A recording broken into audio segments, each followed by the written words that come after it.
So in the first episode of the Burma Railway series, we only briefly touched on why the railway was built and what it's all about. So today we'll take a much longer look at why the railway was built and what is still existing and what is still in use.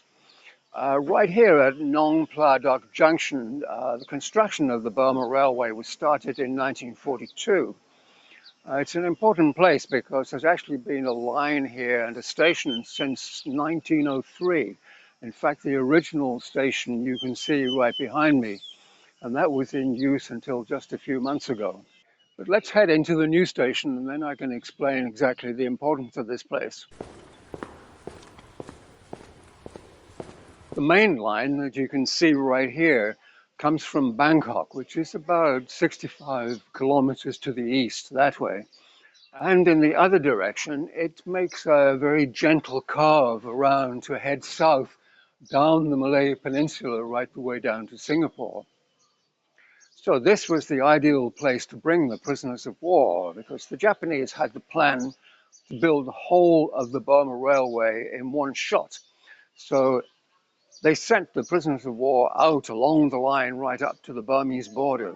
And on this sign here, you can see the bottom line is the one that heads south down the Malay Peninsula. And the middle line is the Burma Railway, the one that heads to Kanchanaburi and on off up to the Burma border. The top one you could ignore because it wasn't built until 1965.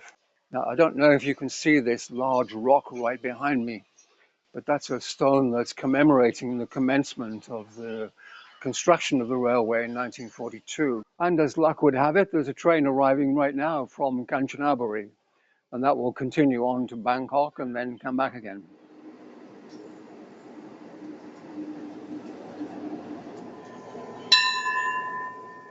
So at this point, you can probably build a mental image of tens of thousands, if not hundreds of thousands, of prisoners of war and indentured laborers being brought here in cattle trucks. And from here, they were sent in groups of about 30 to construct all of the bridges and the cuttings that were needed. And believe it or not, it needed about 600 between here and the Burma border. And you can imagine the shock of the people, especially the laborers, because they assumed they were coming to paid work. And they brought with them families and belongings, only to discover that when they arrived here, there was absolutely nothing. There were no camps, there was nowhere for them to live. And immediately they were sent off and marched off into the jungle to start construction. And when they arrived there, if they wanted somewhere to live, they had to build it themselves. So it was a question of chopping down bamboo and building camps. The prisoners of war were allocated just long, sideless bamboo huts and with a raised platform to sleep on. And each man had about 60 centimeters of space to sleep in. So from here, we'll head back into Kanchanaburi. Now, it's all relative, of course, but the train line from here to Kanchanaburi is relatively flat. So it's beyond there where it starts to get interesting. So this is Nong Ya Cutting. And for a long way, the line follows the Kwe Yai River, which makes sense if you think about it, because rivers tend not to go up and down. So the land alongside the river is fairly flat. Except when you get to places like this, the hillside falls right down into the river, so it's necessary to make a cutting. And this was just hacked out of the solid rock using not much more than just hand tools. And you can see it's pretty high. So a lot of rock had to come out of here.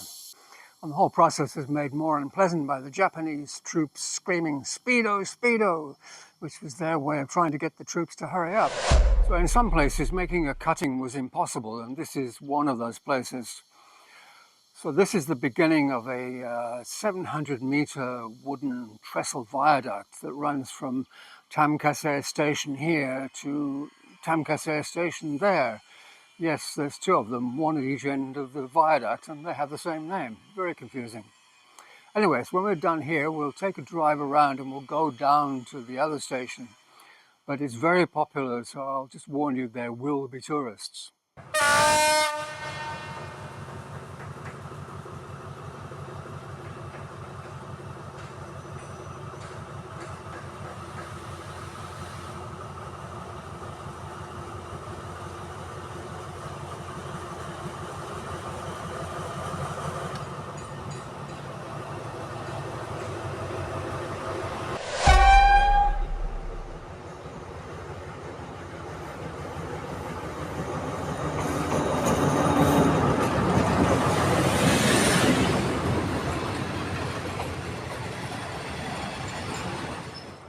So you could see from those shots that the trestle is far more complex at this end.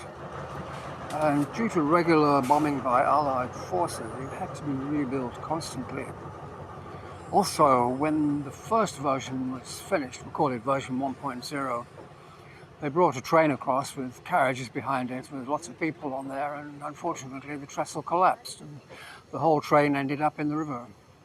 No one's quite sure how many people died, but it was certainly a lot.